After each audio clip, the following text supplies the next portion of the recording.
Update, next day. You guys, I can't.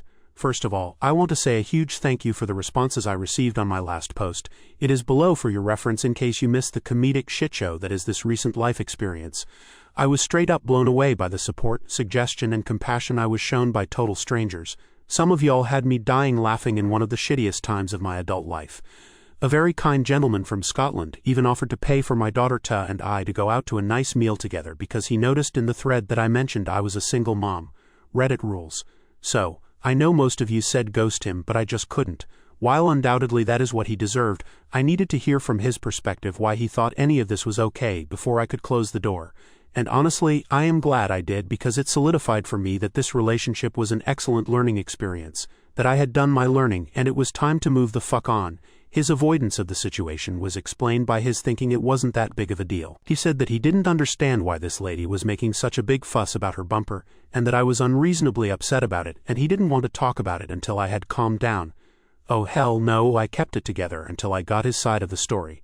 According to him, they were both backing out of their parking spots and smacked into each other. He was all the way out of his spot, she was halfway out of hers when bang.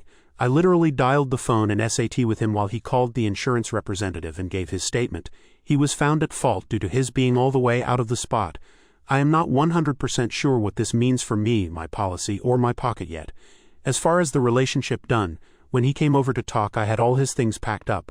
I tried to explain how hurt and disappointed I was about his actions, and told that I could no longer trust him because of how terribly he handled this situation.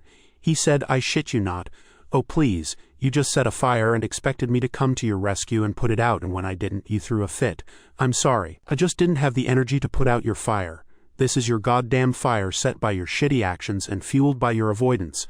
I burst into tears, handed him his bag and said I needed him to leave. Now, I told him anything of mine left at his place he can throw away or leave there until his next victim or mother comes and cleans it for him.